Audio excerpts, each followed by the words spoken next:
Launching a new product has its challenges. It's possible to do this without marketing today. And that's what we're going to talk about. And we're going to talk about how to create and pilot what's next. We got two founding members of our community and campus entrepreneur experience in Florida. And one of them was supposed to be on today. You'll see him on the banner, Brian Muka. And he's fine. He's in Florida. Lana's in Florida too, but she was at our meeting this morning in the Invincibility Dojo that Brian runs, which I ran because he probably has no internet right now and she's fine and has power. So we were just talking about launching products and things like this in our meeting. So I'm like, hey, you want to join and talk about it? So what do you think about launching products, how we did it, how other people are doing it, and what your experience is sort of recently freed from corporate and launching into this entrepreneur world? Oh, you don't have audio. I do. Oh, now you do. Okay, there we go. Okay.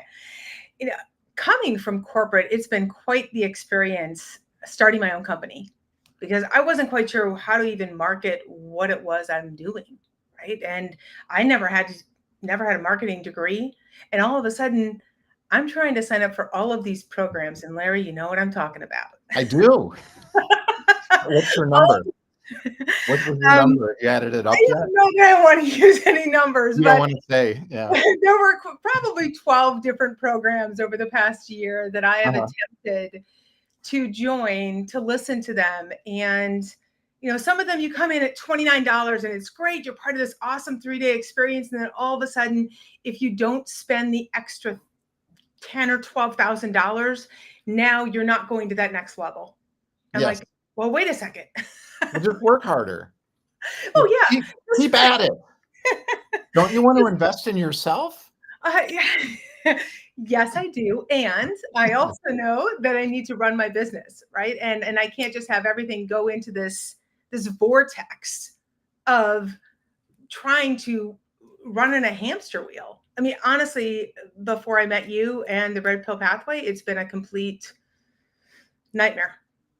That's what I'm going to call it. Well, it's a nightmare for me, and I already knew how to do it. So I started this entrepreneur thing when I was 21 years old, and I've had a lot of success and a lot of failure and a lot of success and a lot of failure and a lot of success and a lot of failure, which makes me an expert in this, because that's what an expert is someone who's just done it over and over and over again in lots of different places, in different environments, different products, different phases of technology in our economy. Like, I've been doing this for my whole life. So I'm an expert in it. And then in 2020, I go online and I find all these programs. I never heard of any of this stuff. Wow. And I started doing it, and I'm like 100 grand later, 150 grand if I add it all in.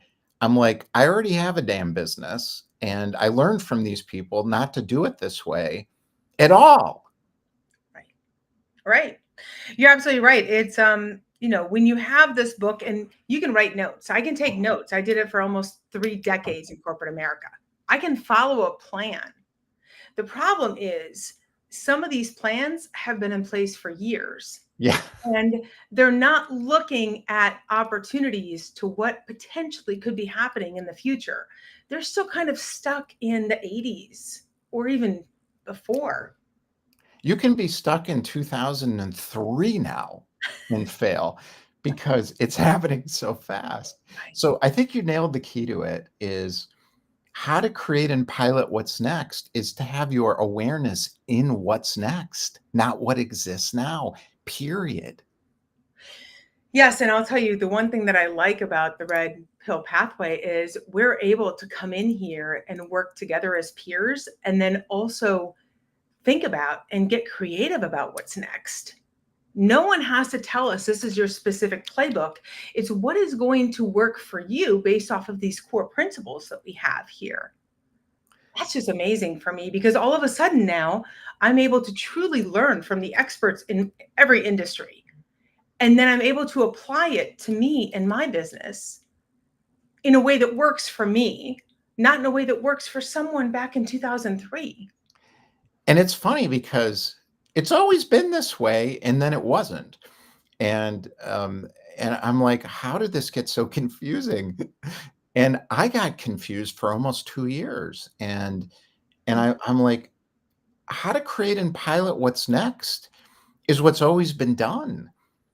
And now all of a sudden, we've got this belief system. Everyone has to become a marketer. Everyone has to become a networker. Everyone has to become the chief sales officer for their company. Everyone has to, everyone has to, everyone has to. And the lie in that is the everyone has to part. Right. Because when we work together, like we do in the red pill pathway, and we build a community, all of a sudden we're all working toward the same goal, and you're not just doing it alone. I will tell you that alone feeling literally felt like I was out on a raft and there was absolutely no life support, right? Because I didn't know what I was doing. I'm joining these programs, trying to do every single thing they say, and then getting disappointed when it's not working. But was it Mm. really me? What are you doing wrong? I don't know. I didn't know. I You're not didn't. doing anything wrong. Right, because here I am following the exact Uh-huh. protocol, and then the result is not there. Yeah. You know, it makes a lot of us, especially me, feel like I was constantly failing. Now, the good news is, right? I mean, I learned from every single experience, and that's Yes. what we can do, right? We learn not to do it again and to pivot and shift. And that's just how I found myself here today, because I want to be with a group of entrepreneurs that want to think outside the box. They don't have to follow a certain script or rules or these emails that here's how you attract clients and here's how you build a funnel page and all of these other things. Yes, all of that can be integrated, but let's do it based off of how I need to have it done personally for my business, not based off of something that we think we can market to everyone. That's what makes it special. And I don't have a belief system that it doesn't work at all. Because I'm like, if you come in here and you're doing all this funnel stuff and marketing and product launch formulas and blah, blah, blah, and networking, and Mhm. it's working for you, do it. Right. What I know is it's not what's next. That I know. I know it's not what's next. That isn't my opinion. That's an observation of reality, because when you have something saturated in a marketplace, whatever that marketplace is, and it becomes best practices and it is adopted as a belief system, belief, you have to market or you'll fail. You have to work on your business or you'll fail. You have to work on your mindset or you'll fail. That's not true, because it's a belief system. It's not that the thing in itself isn't valuable. It's the belief in it isn't true. That's the fundamental issue. So I'm not introducing another belief because I don't have one. I don't have a way. It's all based on principles. Right. And the nice thing coming into this, right, when you're not given this way to do things and you're taught the principles of how this has worked for you, for each one of us in the past, now we're sharing experiences, real life experiences that when you're in corporate you don't get to share, because You're when not allowed to. you're not allowed to. No, you'll get fired. No, I know coming into this space, I was always saying the word you at first. We know this, right? And you said, wait a second, let's just go back and talk about I. And I'm like, wait, that is so much more powerful. You can't do that in corporate though, right? Because Oh no. you're a you in the belief system of the corporate. The guy who wrote, my favorite corporate guy is the guy from Hallmark who wrote "Orbiting the Giant Hairball," Yes. and it's like you can't tell the hairball its belief systems are wrong, Right. because those are the best practices. Oh, It's absolutely. how we always do it. And and I think you all know how I feel about SMART goals and really any goal. I'm I can Yeah. follow a process. I can follow and get to a certain level. But for me as an entrepreneur, I also need to have the ability to be creative and to pause and to stop and allow what's supposed to come to me versus trying to dictate it. Yeah. You don't have to struggle all the time and try to control every situation. You know, No. it's crazy. You think to yourself, you know, I need to make such and such a money. Okay, let's just say that. The question is, and if you think about this, maybe you're making all the money you need right now. Yeah. And that's coming, right? And so when Right. you think about things like that and you just flip it, well, okay, I know I'm going to have all the money that I need today. Why am I worried about the money? We don't have to obsess about that type of stuff. And trust me, I've been there, I've Hard. done it. It's It's very hard. hard not to do. Yes. One of the principles explains this too, because the idea of how to create and pilot what's next is that you can't do it following best practices because that's never what's next. So by definition, it's impossible. And if you focus on outcomes all the time, SMART goals, KPIs, or whatever, you can't get it right because it hasn't been invented yet. Well, So you don't know. You can do that stuff once you already platformed it and it's past the entrepreneur experience phase. And then it's just a company turning into a giant hairball right. if the Exactly. entrepreneur is not involved anymore, because the entrepreneur is creating constantly. You can't create a KPI from vision and imagination that hasn't turned into anything tangible yet. And even when it's turned into something tangible, if you're an entrepreneur in vision mode, or what's called creator mode now in Silicon Valley, you're constantly innovating. So how are you supposed to know what's going to happen next? You honestly, you can't. And the only thing that you can do though, Larry, is you can be open to what's going to happen next. Another principle. Another principle, right? And Yeah. you don't have to just be trying to control what happens next with these KPIs. And trust me, I hate the word KPI It's so because corporate, right? Trying to people, control everything and make everything. We got to make it happen because next quarter we're going to get in trouble. oh my gosh, I We're going to can't be tell bad you the boys. number of times I felt like I was failing because I couldn't hit a KPI Yeah. that was so completely out of range They call because those big ass someone hairy else. goals, right? In corporate, it's called a big ass. That means Wall Street wants this number. Yes. That's what that means. Or then when you go to do your performance reviews, everyone hated them, and I was like, wait a second, this is the time for me to explain why I shine at my job, and then I can have the manager tell me where I need to do different things. So I kind of took a different turn after 20 plus years in the industry and struggling with this. But Yeah. even that, at times, it's how do I tie this corporate goal into what I'm doing at this granular level, Yeah. make it make sense so that I get a decent increase every single year. It's something that everyone struggles with in corporate America today. Mhm. I saw on Facebook, so I was talking to somebody, maybe it was you. Somebody said they were interviewing for a job at Facebook, or they knew somebody who was interviewing it for a job with Facebook. So it was somebody who's pretty young, so they know better. Like younger people know this is all bullshit. They don't have to unlearn as much. And they're interviewing with Facebook. And I'd be like, why would anyone want to work at Facebook? To get experience and learn how to do stuff so you don't have to work at Facebook anymore is why I think. So they're trying to get a job at Facebook, and Facebook's trying to figure out, is this a person?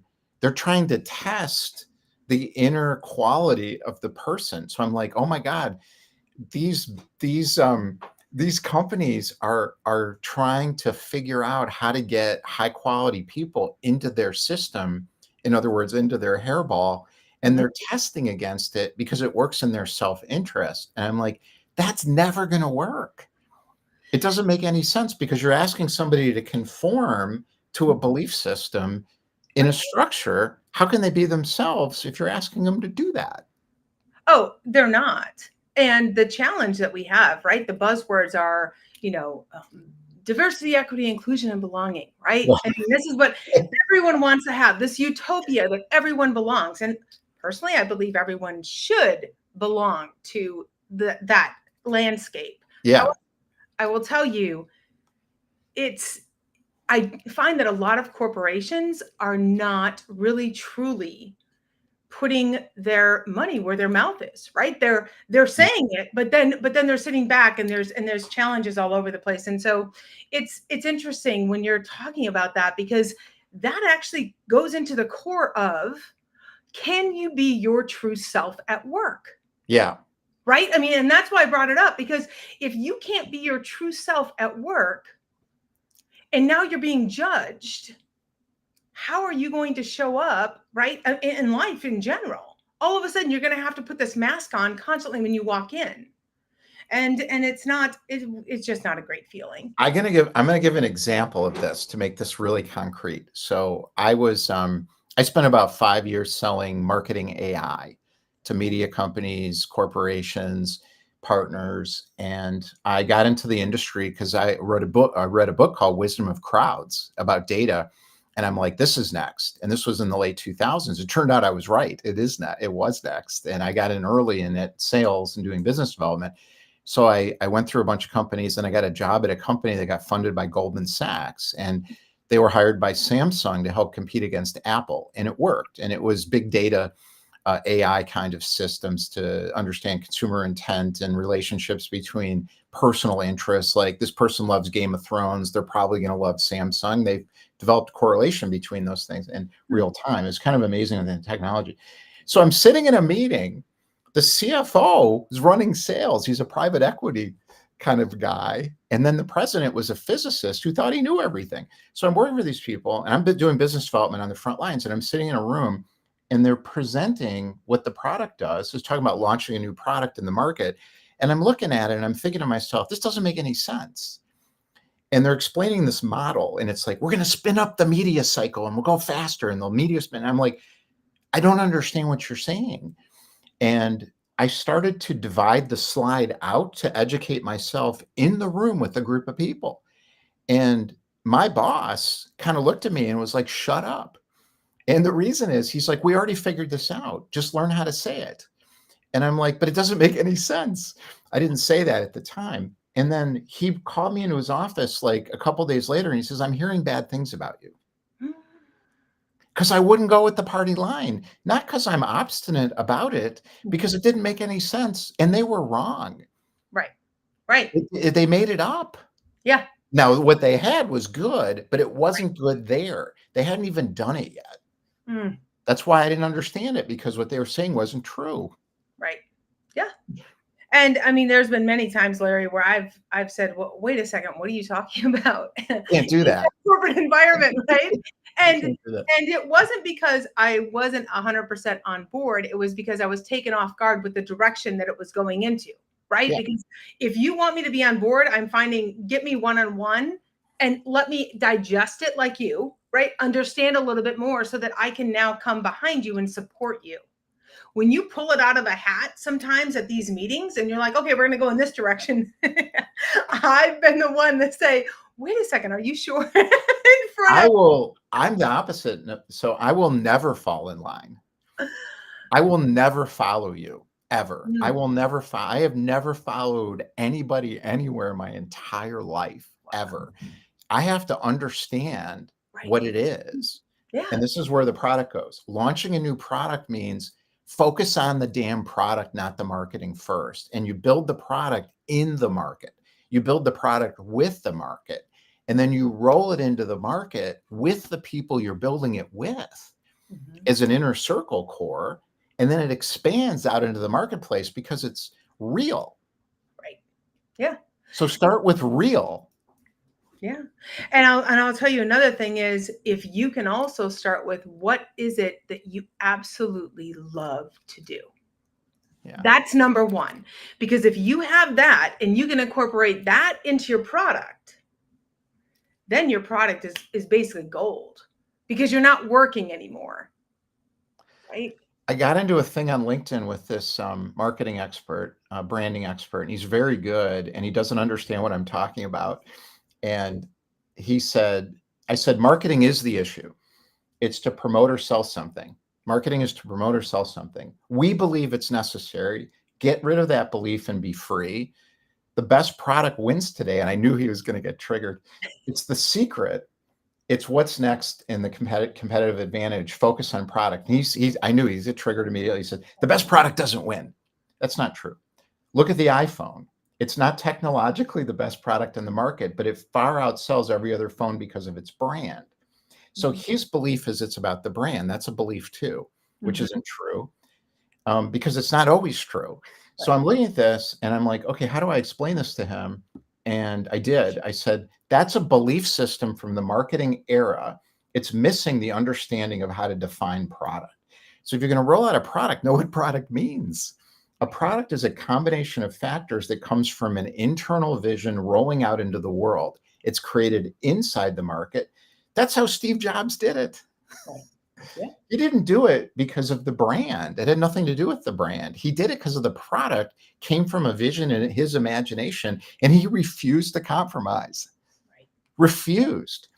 But he created it inside the market because he knew the market, because he knew people.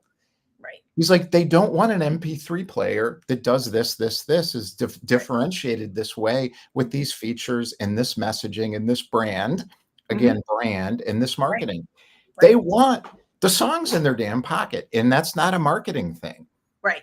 Communications, yes. And you run the communications clarity Mhm. session on our campus every week. And communications is so the marketing people, if they become communications people instead of marketing people, would be very useful. Right. Yeah, because then all of a sudden you can figure out what is the need, right, for the market. And then you can not tailor, but you can make sure that your product is actually filling that need. And how can you make sure that everyone understands how your product can fill the need? I mean, and that's exactly like you said, what Steve did, right? He's like, there's a need here. We're going to make sure that we can do this. And I'm not going to believe anyone that says it's not possible. That's right. And Because the thing about define need. So marketers define need as a pain point. Mhm. I'm like, no, the pain point solution is a pill. Right. I'm buying a marketing program to feel better. Yes. And then I feel better. Oh, it worked. Nothing changed. So what Steve did is he said, I'm going to transform the world. I'm going to change your experience in the world. In other words, in the market. He's creating from vision. Those things automatically line up and it works. But it's what's next. This is where we go back to the beginning again about what are we talking about here? We're talking about how to launch a new product. Right. Well, it's got to be what's next. Yes. And the fact that we're able to do it in the red pill experience, right? The red pill pathway and coming on campus together to go through that experience and share what our own personal experiences have been with whatever product we were launching in the past and whatever products we're making together is just going to make everyone so much stronger because all of a sudden now we're taking all of these experiences and that's how we're working together to build out what that looks like.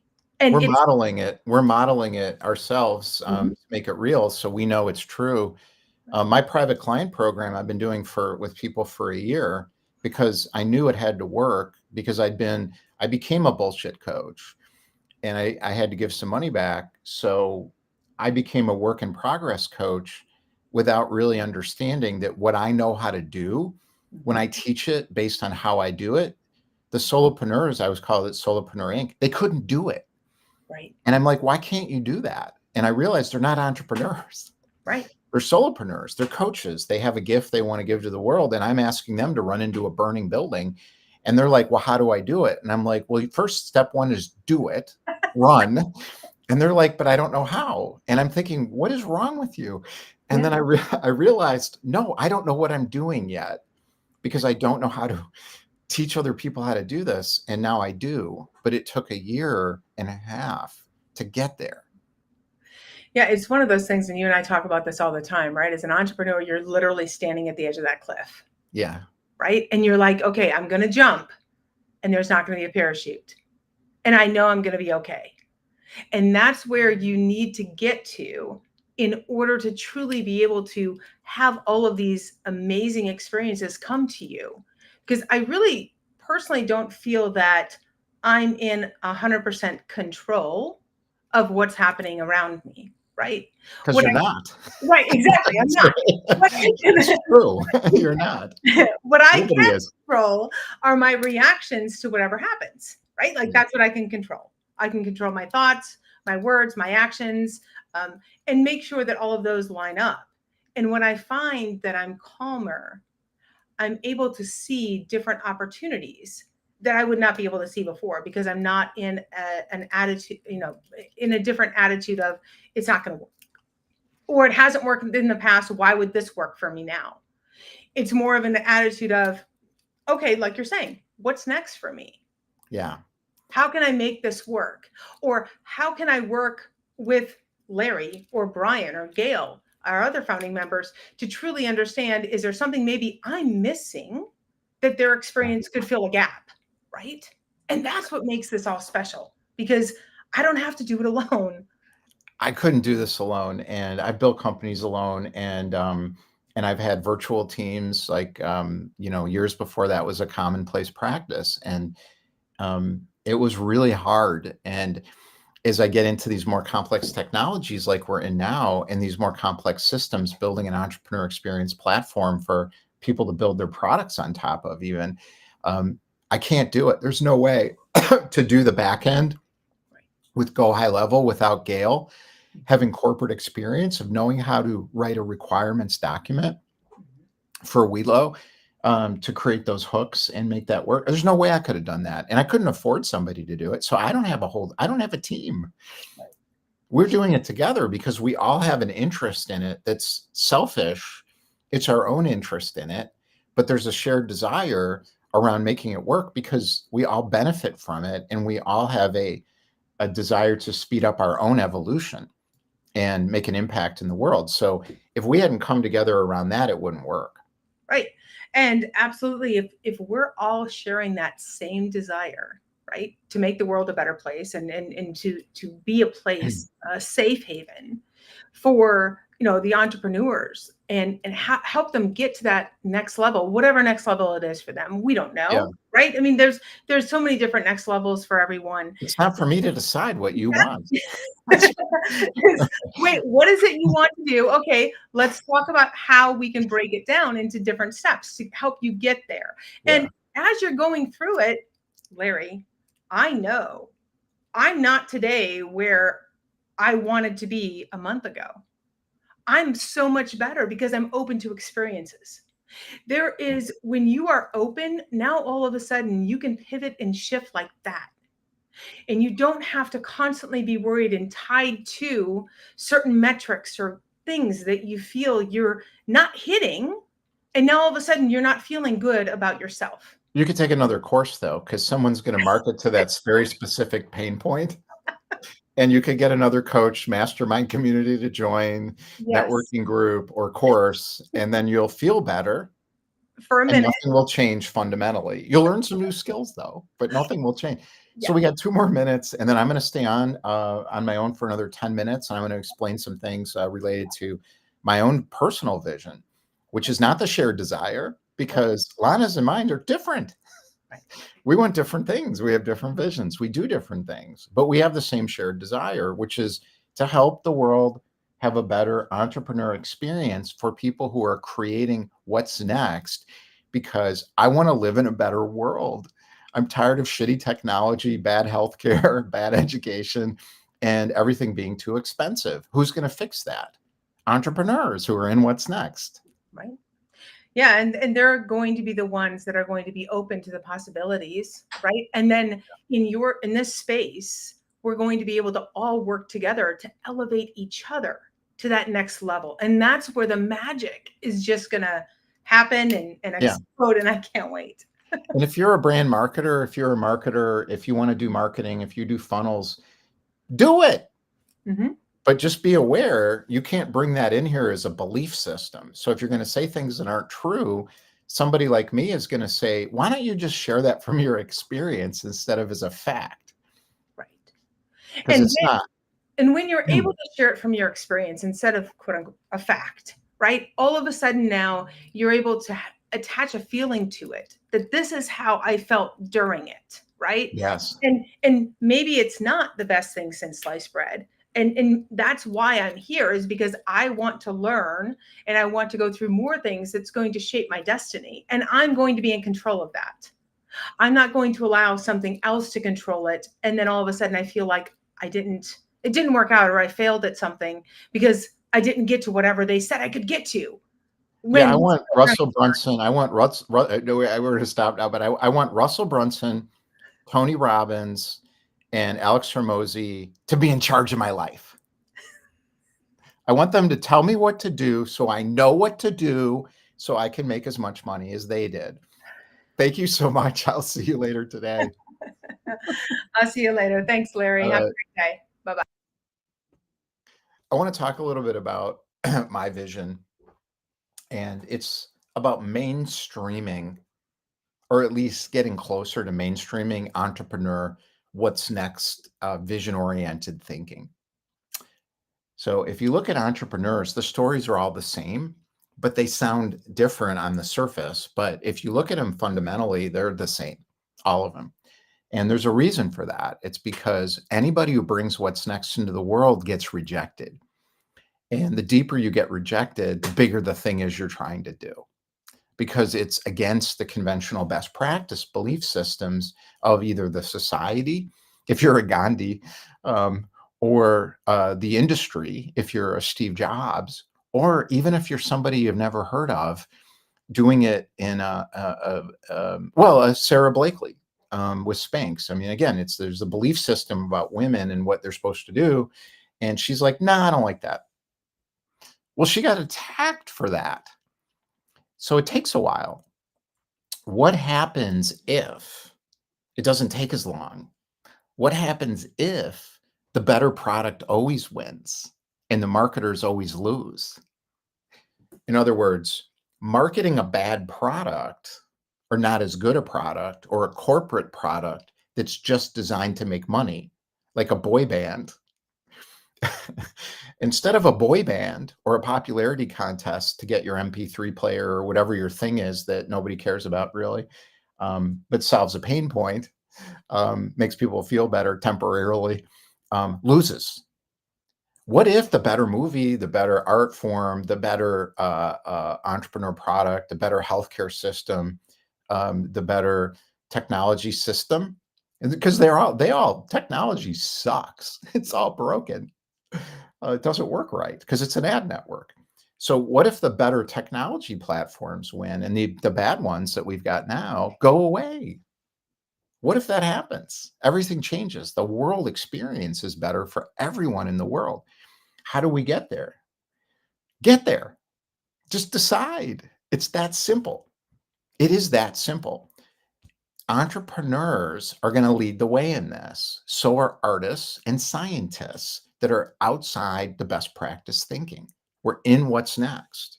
How do you get in what's next? Hang out with other people who are in what's next or aren't yet, but have made the decision to be in their own lane. So if you're a coach and you're not an entrepreneur and you just want to help people, we've got something for you, because the coaches are different. The coaches have opened a gift inside themselves. Usually it's related to some kind of healing, depth of understanding of self, or as a service expertise and ability to do something better than they've been doing it. That's really valuable, but it's not the same as an entrepreneur because they're not in the vision of what's coming into the society creatively in the imagination. Um, Bringing this together becomes really important. And that's what the entrepreneur experience campus and what everything we're doing is all about. It's all about, because how are we going to create a better world if we're using best practices from the old one that sucks? It's not going to work. How are we going to use AI to speed up a technology platform that's broken? We can do it. So when people say, oh, it's not working, or oh, it's working, they're attached to the results and the outcomes, and they're not seeing what's coming. This happens all the time to me when I'm talking to people and I say, well, that doesn't work for me. And they're like, well, yeah, it works. And I'm like, how do you define works? He says, well, I did 40 grand last month. And I'm like, that's not how I define works. What's going to happen in 2 years? You're going to be doing nothing because all you are is popular on LinkedIn. That's all you did. You got popular on LinkedIn. It's going to end because it's not real. It's not a product. What's underneath it? Where's the product? The product comes from my imagination as an entrepreneur and my vision. And then I take that vision and I take action in the world. And there's friction always against that action because everybody's not just going to roll over and say, oh, thank you for changing everything for us. They're going to say the opposite. The before story is not celebrated by the society. The after story is celebrated by the society. And then that entrepreneur and what they did becomes conventional practices, new best practices, and then very quickly becomes conventional wisdom that's not true because the entrepreneur disconnects from the business. And the biggest problem with entrepreneurship in our society right now, to me, is the funding. So the entrepreneur loses control of the business. And then there's people telling the entrepreneur what the best practices are about how to run a company. They have no idea because they think in terms of best practices because they're not entrepreneurs. They come after it's successful. They didn't create anything. What they do is run stuff. That's valuable. But when it's disconnected from entrepreneur vision, you create a gigantic hairball that no one wants to work in or be around, or a product that's broken. For example, we bought a Carrier, which is an HVAC system, because I got an old house, 1940s, so it's like it's gonna go, and yeah, it went. And so we got to get a new furnace. So I'm looking around. I'm like, what's the best furnace company? And we found one. It's family owned. It's not owned by a private equity company. I'm like, I don't want to work with those people because they don't care. They don't know what they're doing. So it's a family company, but it's big. Like they're good. And I'm like, do they have decent techs still? And not everybody quit. Like the other one, private equity bought it, and all the good people left. Or retired. They're like, I think I'm going to retire now because these guys are driving me crazy with their systems. They don't let me be a plumber anymore, or HVAC or whatever, right? I'm talking about HVAC. I got plumbing issues too. I got both going on at the same time. So they put the HVAC system in. Why do we pick Carrier versus, I think the other one was Amana? Because Amana is a consumer products company that built HVAC systems because they decided it's a way to make money. They saw an opportunity in the market. I'm like, no, I don't want to work with those people. Carrier is a climate company. They care about what they do. And I'm like, okay, the technology will be better. So we picked it. Well, guess what didn't work? The thermostat. Why? Because it's technology. So they sent out a tech who's a HVAC guy. And he's like, I don't know. And I'm like, oh my God, the technology all sucks. And when I say that, it's because they don't care. They only care about selling their tech company. So that's the problem. So the entrepreneur that had the original idea for Google or Airbnb. Now, see, Airbnb is different. Brian Chesky did a whole thing on founder mode. And I'm like, got it. The founder stays involved with the vision. When the founder leaves, it just becomes a hairball. And that's what's happened with technology. It doesn't work. And we're all frustrated. And I'm always into new technology. I'm using a video metaverse platform for our Entrepreneur Experience Campus. We integrated it with Go High Level. That's a great platform. We use Discord for our community platform. This is all new technologies, and we're integrating them. It's very complex. So I'm not afraid of new technology. I've been on new technology my entire life. I always go for what's next. But the people who make this stuff don't care after the founder leaves. Then the company falls apart. That's what happened to Apple.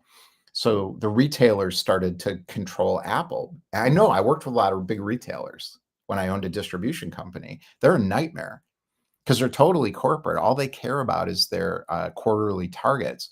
And the buyers are controlled by the merchandise managers, and the merchandise managers are controlled by the investors. So they don't buy the best product. Now, Nordstrom was an exception. Nordstrom's had an entrepreneur bent to it. The buyers actually would meet us on the floor to see if the consumer liked the stuff they bought from us. That was different. No one else did that. They were the only ones. They had regional buying clusters around the country. That was really different. That's entrepreneur thinking. That's being connected to the market, build the product in the market with the market. So they're looking at the consumer and saying, it's not about numbers on a spreadsheet for us. We care about the people in our store. Now, I think that's gone away. So I was reading the Nordstrom family wants to buy the company. And I'm like, I hope you do, because the bots are going to ruin it. The corporate people are going to ruin it. So we're not attacking corporate. We're not attacking marketers. I don't attack anybody because I don't have a belief system about what's right, because I don't know what's right. What I do know is what's next. I don't know specifically what's next. Nobody does. I have a feeling inside with a vision attached to it that comes to me in a creative way, like a song. And that expands constantly. It keeps getting bigger.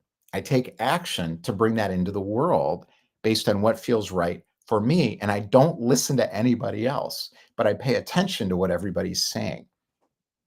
And those are fundamental principles for entrepreneurship. And how to launch a new product is to bring it out into the world and roll it out like a Hollywood movie. But don't buy Jeff Walker's program because it doesn't work. The concept of rolling out a Hollywood movie, which was where